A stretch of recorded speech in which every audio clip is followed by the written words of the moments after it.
서울 변두리의 작은 아파트 단지. 김도연은 평소처럼 일찍 일어나 부엌에서 물 한 잔을 마셨죠. 65세, 은퇴한 지 벌써 5년이 흘렀습니다. 매일 똑같은 일상이지만 그에게는 이런 평온함이 좋았습니다. 오전 9시가 되면 어김없이 동네 시장으로 향합니다. 상인들과 안부를 나누며 신선한 채소를 고르는 일은 소소한 즐거움이었죠. 시장 골목을 걷다 보면 가끔 누군가 아른 체를 하기도 했습니다. 어디서 많이 뵌 것 같은데. 하지만 도연은 그저 미소만 지을 뿐이었습니다. 점심을 먹고 나면 근처 공원으로 발걸음을 옮겼습니다. 공원 정자에는 늘 바둑을 두는 노인들이 모여 있었죠. 도연도 그들 사이에 자연스럽게 섞여 바둑돌을 놓았습니다. 간혹 젊은 사람들이 지나가며 수다를 떨 때면 병원 이야기가 들려오기도 했습니다. 그럴 때마다 도연은 귀를 막고 싶었지만 완전히 외면할 수는 없었죠. 사실 김도연에게는 남들이 모르는 과거가 있었습니다. 한때 대학병원에서 칼의 신이라 불리던 전설의 외과 의사였죠. 수술실에 들어서면 그의 손은 마치 예술가의 붓처럼 정교했고 불가능해 보이는 수술도 성공시켰습니다. 의대 원장까지 지냈지만 어느 날 갑작스럽게 은퇴를 선언했습니다. 그 이유는 아무도 몰랐죠. 은퇴 후 도연은 철저히 의료계와 거리를 뒀습니다. 옛 동료들의 연락도 받지 않았고 학회 초청도 모두 거절했죠. 그저 평범한 노인으로 살고 싶었습니다. 과거의 영광도 책임도 모두 내려놓고 싶었죠. 저녁이 되면 아파트로 돌아와 혼자 밥을 먹었습니다. 가끔 직장 다니는 아들 김민수가 들르면 함께 저녁을 먹기도 했죠. 35살의 민수는 대기업에 다니는 평범한 회사원이었습니다. 아버지가 어떤 사람이었는지는 어렴풋이 알고 있었지만 자세한 이야기는 들은 적이 없었죠. 그날도 평소처럼 저녁을 먹고 있을 때 전화가 울렸습니다. 화면에 뜬 이름은 민수였죠. 아빠. 목소리가 평소와 달랐습니다. 힘이 없고 떨리는 듯 했죠. 나 좀 아파서 병원 좀 가려고. 도연은 수화기를 꽉 쥐었습니다. 어디가 아픈데? 많이 아프냐? 민수는 회사 회식 후부터 배가 아프기 시작했다고 했습니다. 처음엔 그냥 체한 줄 알았는데 시간이 지날수록 통증이 심해진다고 했죠. 도연은 곧바로 일어섰습니다. 지금 어디야? 아빠가 갈게.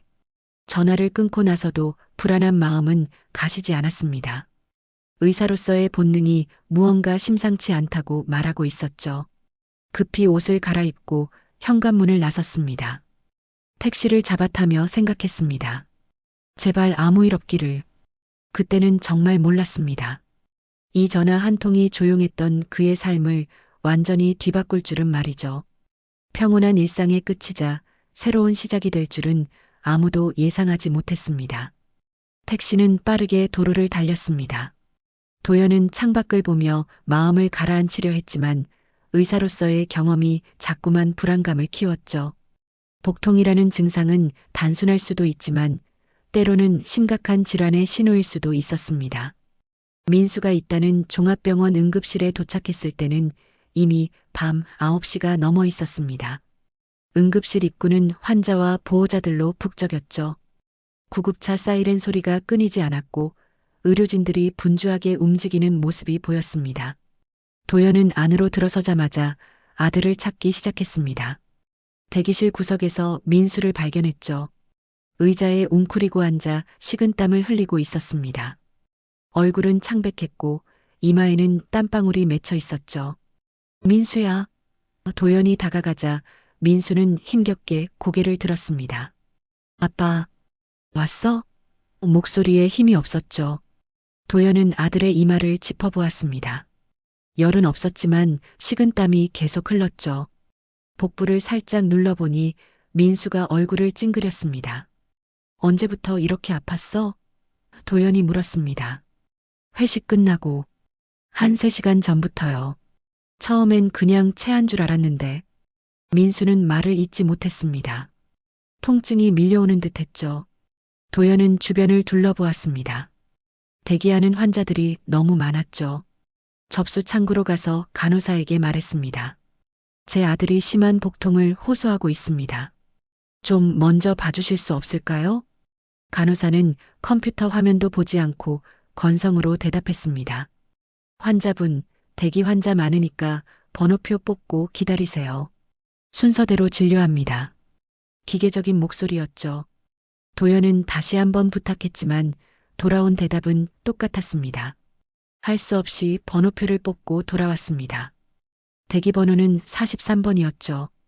앞에 최소한 20명은 더 기다려야 했습니다. 민수는 점점 더 괴로워하는 듯 했습니다.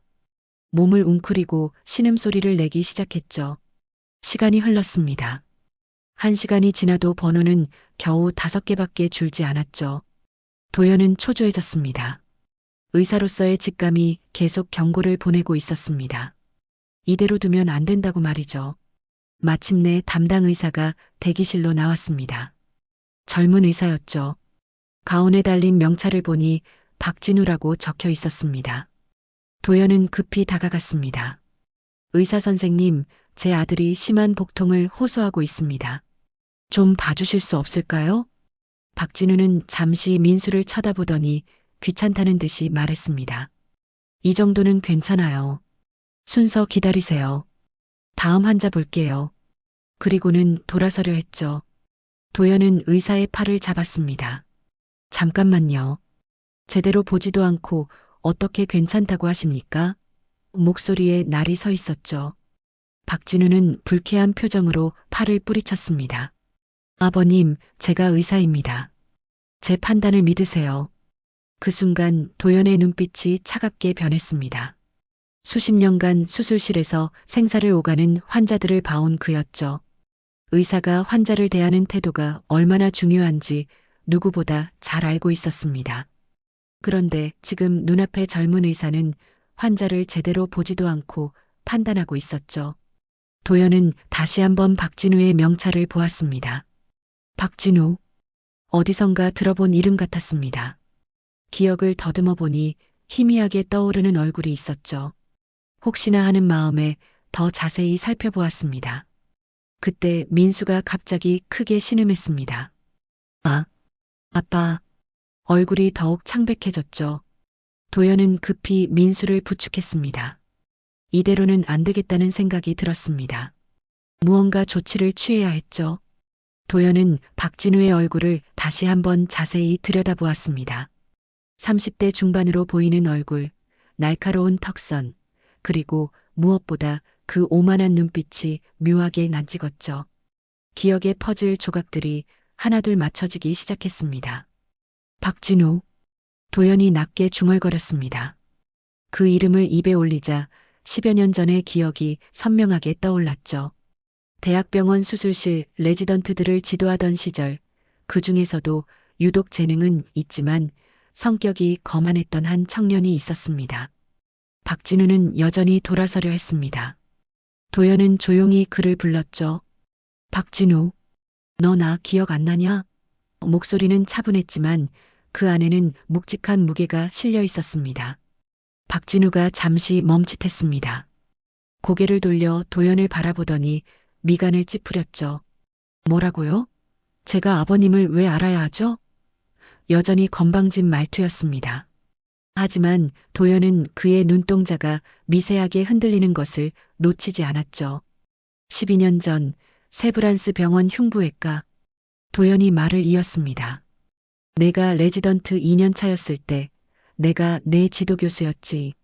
폐절제술 중에 실수해서 환자가 위험했던 날 기억나지 않아? 박진우의 얼굴에 변화가 일었습니다. 놀라움과 당황이 교차했죠. 하지만 곧 애써 무표정을 지으며 고개를 저었습니다. 잘 모르겠습니다. 응급실 바쁘니까 자리 비켜주세요. 그 순간 민수가 다시 크게 신음했습니다. 도연은 아들을 부축하며 박진우에게 말했죠. 그래, 나를 기억 못해도 좋아. 하지만 지금 내 아들이 이렇게 아파하고 있는데 의사로서 최소한의 진찰은 해야 하는 거 아니냐? 박진우는 짜증스러운 표정을 지었습니다. 아버님, 여기 규정이 있습니다. 순서를 지켜야죠. 저도 할 수 없어요. 그리고는 다른 환자를 부르려 했습니다. 도연의 인내심이 한계에 다다랐습니다. 은퇴 후 처음으로 그의 내면에 잠들어 있던 무언가가 깨어나는 듯 했죠. 한때 수술실의 절대자였던 김도연 교수의 카리스마가 서서히 드러나기 시작했습니다. 박진우. 이번엔 목소리가 달랐습니다. 낮고 단호했죠. 주변의 몇몇 사람들이 고개를 돌려 쳐다볼 정도였습니다. 내가 누군지 정말 모르겠다는 거냐? 박진우가 다시 한번 도연을 보았습니다. 이번에는 더 자세히 말이죠. 흰 머리가 성긴 노인의 모습이었지만 그 눈빛만은 예사롭지 않았습니다. 날카롭고 위험이 있었죠. 어디선가 본 듯한 느낌이 들었지만 확실하지 않았습니다. 모르겠다고 했잖습니까? 그만 가세요. 박진우는 여전히 퉁명스럽게 대답했습니다. 하지만 목소리에는 약간의 불안함이 묻어났죠. 도연은 한숨을 쉬었습니다. 그리고는 조용히 말했죠. 히포크라테스 선서, 기억하나? 나의 능력과 판단에 따라 환자의 이익을 위해 치료를 행하고 내가 의대생일 때 했던 선서 말이야. 박진우의 표정이 굳어졌습니다. 이 노인이 단순한 환자 보호자가 아니라는 것을 직감적으로 느꼈죠. 의학 용어를 정확히 알고 있고 무엇보다 그 눈빛이 범상치 않았습니다. 그때 내가 내게 가르쳤던 것 중에 이런 말이 있었지. 도연이 계속했습니다. 의사는 환자를 차별하지 않는다. 순서가 있어도 응급한 환자가 우선이다. 그것이 의사의 기본 자세라고. 응급실의 공기가 팽팽해졌습니다. 다른 의료진들도 이상한 기운을 느꼈는지 이쪽을 쳐다보기 시작했죠. 간호사 한 명이 다가와 물었습니다. 무슨 일이신가요? 바로 그때 도연의 눈에 벽에 걸린 액자가 들어왔습니다. 병원 역대 원장들의 사진이었죠. 그리고 그 중에는 10년 전의 자신의 모습도 있었습니다. 제13대 원장 김도연이라는 이름표와 함께 말이죠. 간호사가 다가와 상황을 파악하려 했지만 박진우는 손짓으로 물렸습니다. 괜찮습니다. 제가 처리하겠습니다. 그러면서도 여전히 도연을 무시하려 했죠. 하지만 도연의 다음 말이 그를 멈춰 세웠습니다. 내가 3년 차 때였지. 야간 당직 중에 응급 환자가 왔는데 술 냄새가 난다고 뒤로 미뤘던 일. 그 환자가 결국 대동맥 파열로 위험했을 때 내가 뛰어들어 겨우 살렸던 것도 기억 안 나나? 박진우의 얼굴이 순간 하얗게 질렸습니다. 그 사건은 자신의 의사 생활에서 가장 부끄러운 기억이었죠. 당시 김도연 교수에게 혼이 났던 일이 생생했습니다. 하지만 여전히 인정하고 싶지 않았습니다. 착각하시는 것 같은데요. 박진우가 애써 태어난 척했습니다. 전 그런 일 없었습니다. 그때 민수의 상태가 급격히 나빠졌습니다. 얼굴이 더욱 창백해지고 식은땀이 비 오듯 흘렀죠. 아빠, 너무 아파요. 목소리가 점점 작아졌습니다. 도연의 불안이 극에 달했습니다. 의사로서의 본능이 아들이 위험하다고 계속 신호를 보내고 있었죠. 더는 기다릴 수 없었습니다. 목소리를 높였습니다. 지금 이 순간에 환자를 이렇게 무시한다고? 도연의 목소리가 응급실에 울려 퍼졌습니다. 대기하던 환자들과 보호자들이 하나둘 시선을 모으기 시작했죠. 박진우는 주변의 시선을 의식했습니다. 하지만 여전히 자존심을 굽히지 않았죠.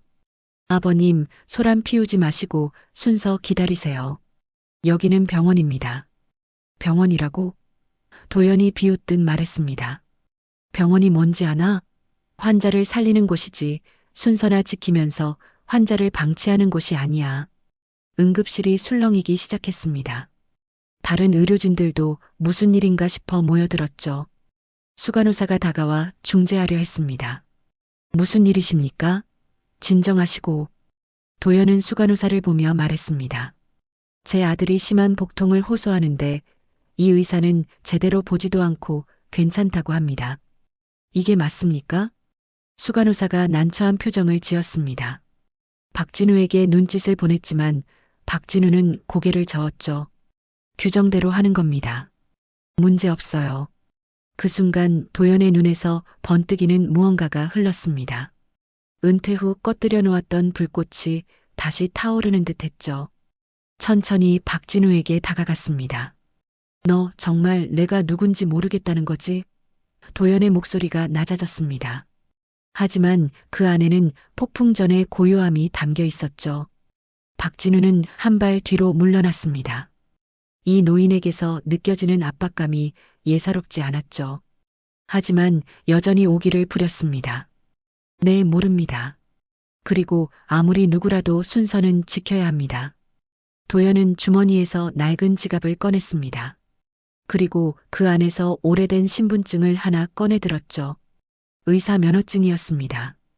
김도현 의사 면허번호.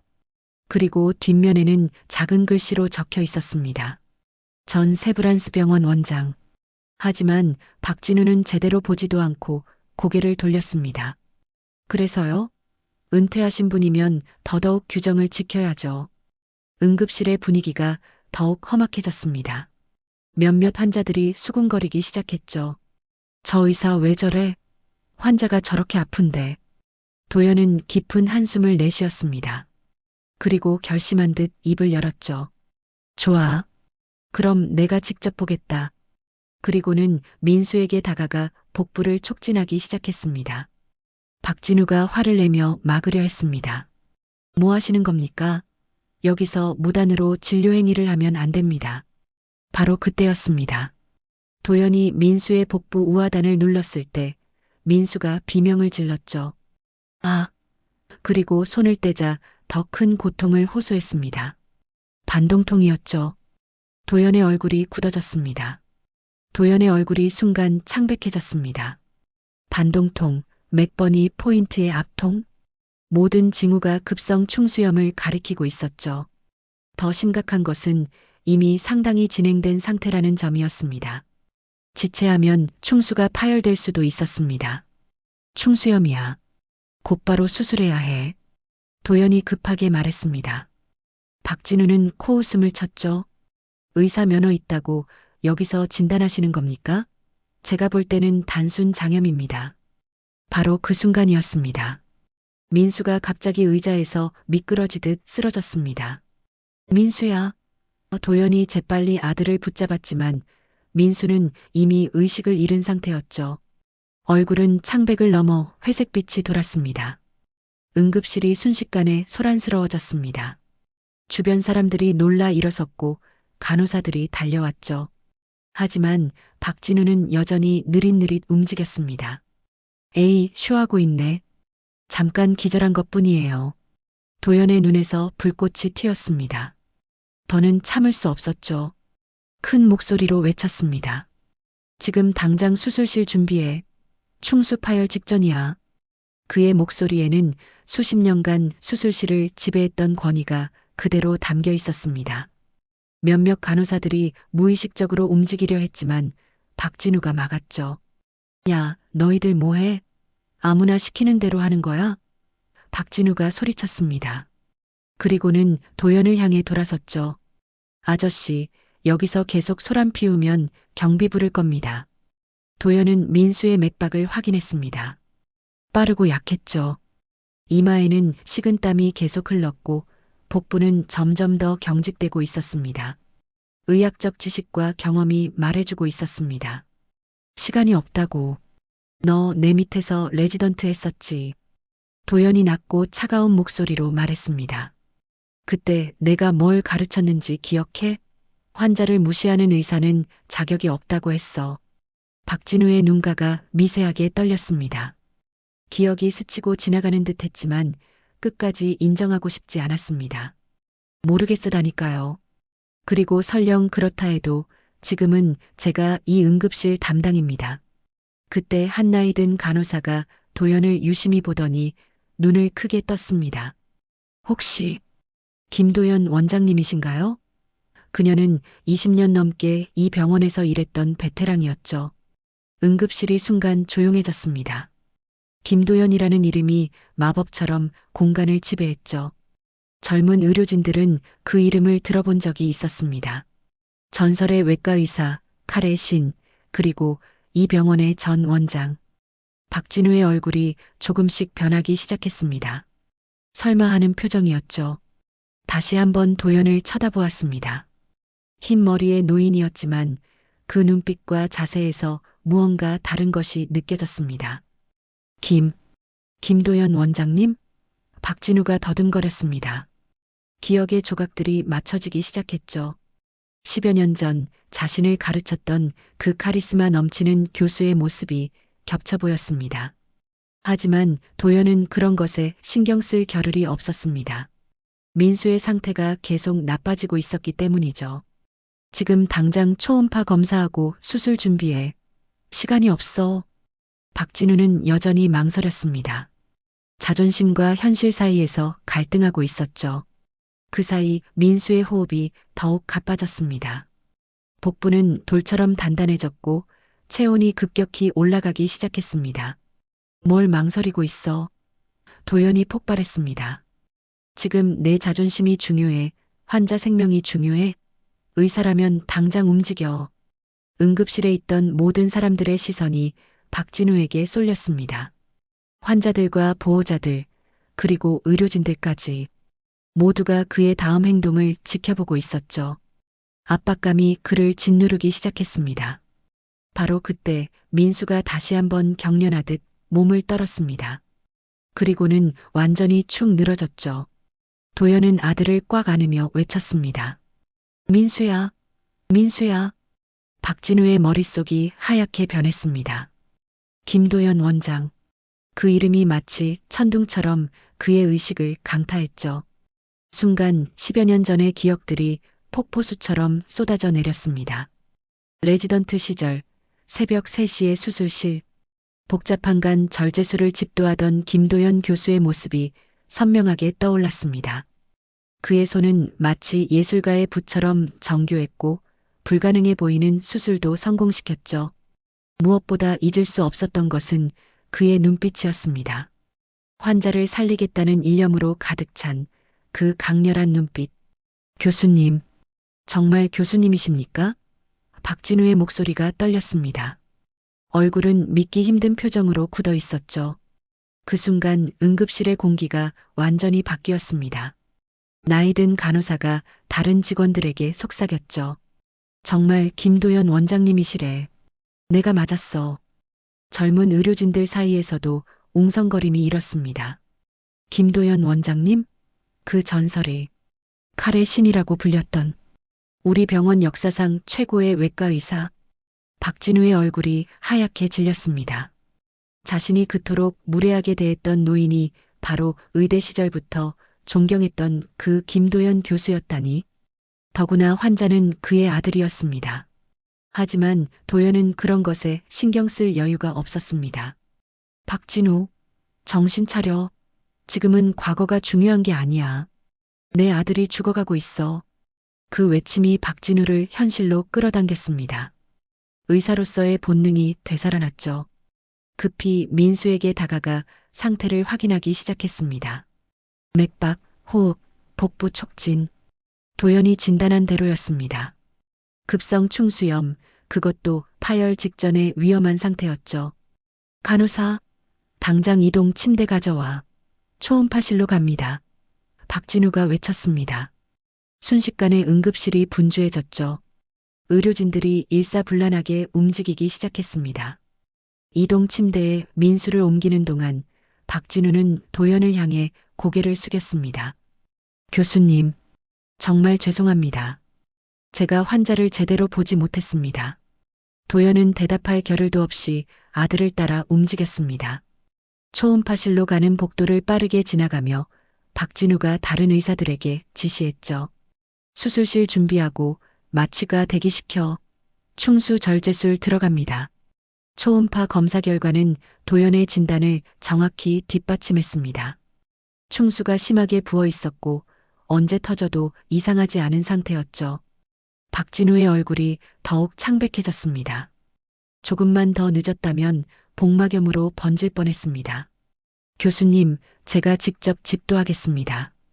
박진우가 말했습니다. 하지만 손이 미세하게 떨리고 있었죠. 자신의 오판으로 위험해진 환자, 그것도 존경하는 스승의 아들을 수술한다는 부담감이 컸습니다. 도연은 박진우의 어깨에 손을 올렸습니다. 진우야, 떨지 마라. 내가 좋은 의사라는 걸 나는 알고 있어. 실수는 누구나 해. 중요한 건 그것을 인정하고 바로잡는 거야. 그 말에 박진우의 눈시울이 붉어졌습니다. 레지던트 시절 실수할 때마다 김도연 교수가 해주던 말이었죠. 엄격하지만 따뜻했던 그 가르침이 다시 떠올랐습니다. 수술실로 향하는 엘리베이터 안에서 박진우는 깊은 숨을 들이쉬었습니다. 그리고 도연을 향해 말했죠. 교수님이 가르쳐 주신 대로 하겠습니다.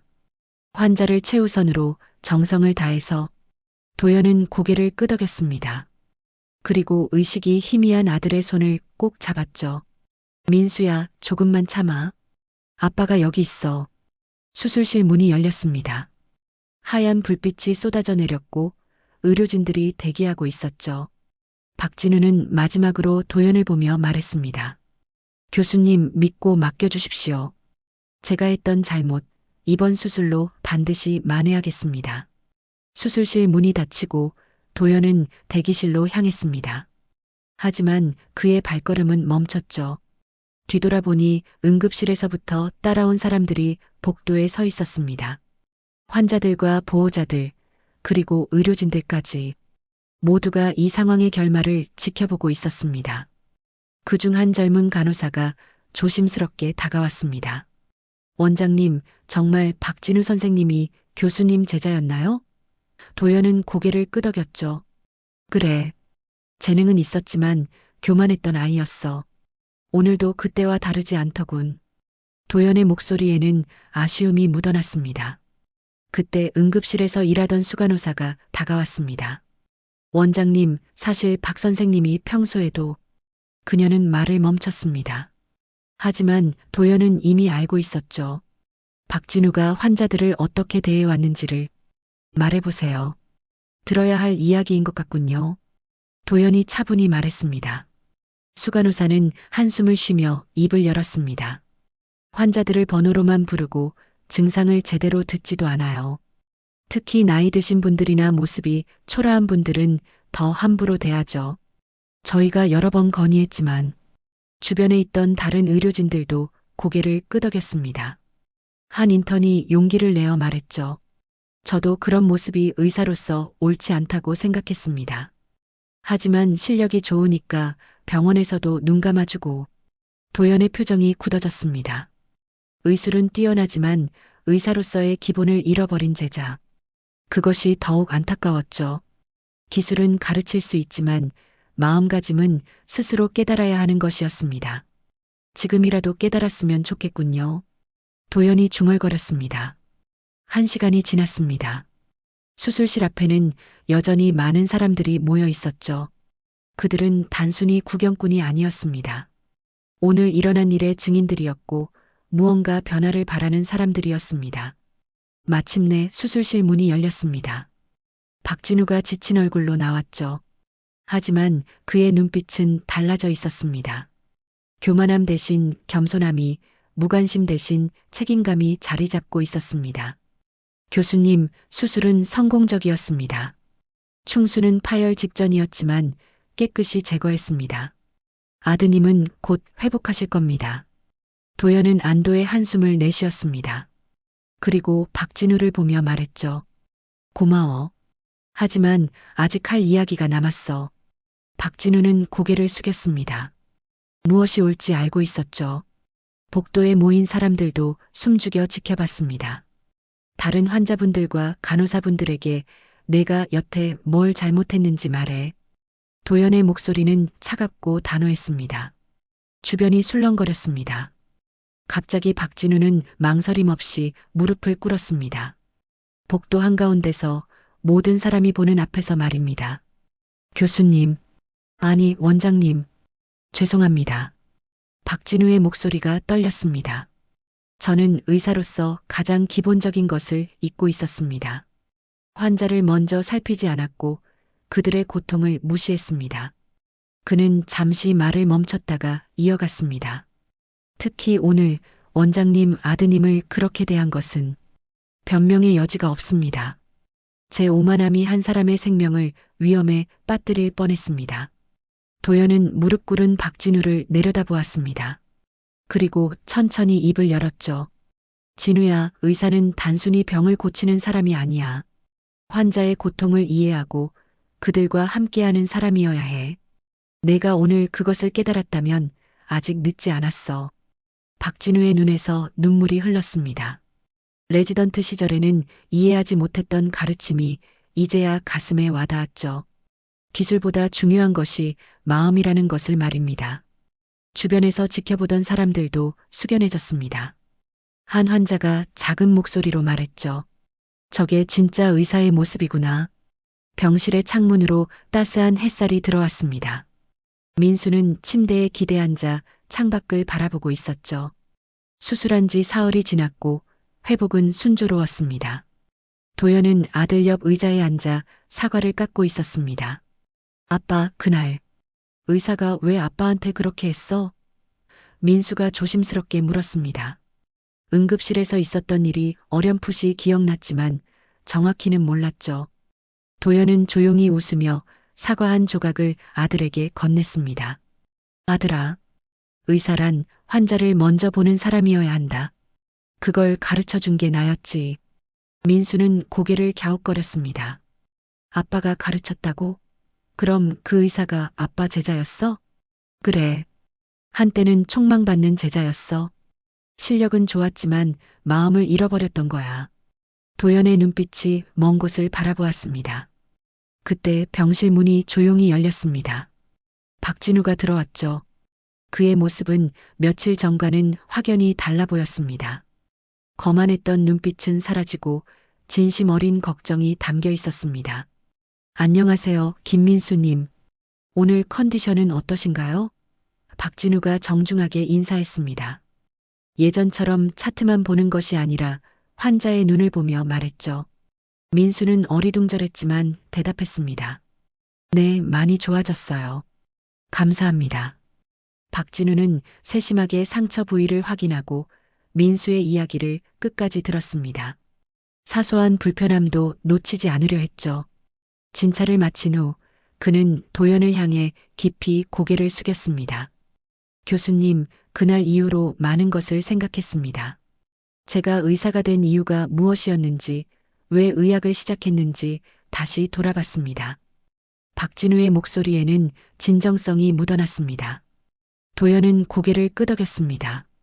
그래, 무엇을 깨달았나? 환자는 번호가 아니라 사람이라는 것을요. 각자의 이야기가 있고, 가족이 있고, 소중한 생명이라는 것을 잊고 있었습니다. 박진우는 잠시 말을 멈췄다가 이어갔습니다.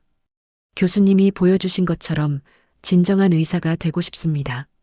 민수가 두 사람을 번갈아 보며 물었습니다. 아빠, 이분이 그날 그 의사 맞아? 도연이 고개를 끄덕이자 민수는 박진우를 보며 말했습니다. 저를 살려주셔서 감사합니다. 그리고 아빠를 알아봐 주셔서도요. 박진우의 눈가가 붉어졌습니다. 그는 다시 한번 고개를 숙인 후 병실을 나갔죠. 문 밖에서 기다리던 간호사가 말했습니다. 박 선생님, 요즘 정말 달라지셨어요. 환자분들도 다들 놀라워하세요. 일주일 후 민수는 퇴원했습니다. 병원을 나서며 도연은 뒤를 돌아봤죠. 응급실 입구에서 박진우가 환자를 맞이하는 모습이 보였습니다. 그는 허리를 굽혀 놓인 환자의 이야기를 듣고 있었고 정성스럽게 부축하며 안으로 들어갔습니다. 집으로 돌아온 도연은 다시 평온한 일상으로 돌아갔습니다. 아침에는 시장에 가고 오후에는 공원에서 바둑을 두었죠. 겉으로는 예전과 다를 게 없었습니다. 하지만 마음 한구석에는 작은 뿌듯함이 자리 잡고 있었습니다. 며칠 뒤 뜻밖의 전화가 왔습니다. 병원 측에서 도연을 초청하고 싶다는 내용이었죠. 젊은 의사들을 위한 특별 강연을 부탁한다는 것이었습니다. 도연은 잠시 고민했지만 결국 수락했습니다. 강연 당일 대강당은 의료진들로 가득 찼습니다. 맨 앞줄에는 박진우가 앉아 있었죠. 도연은 단상에 서서 차분히 말을 시작했습니다. 의술이란 단순히 병을 고치는 기술이 아닙니다. 사람을 보는 것이고 마음을 치유하는 것입니다. 여러분이 만나는 모든 환자는 누군가의 가족이고 소중한 생명입니다. 강연이 끝난 후 박진우가 다가왔습니다. 교수님, 이제 알 것 같습니다. 진정한 의사가 된다는 것이 무엇인지요. 평생 잊지 않겠습니다. 도연은 제자의 어깨를 두드렸습니다.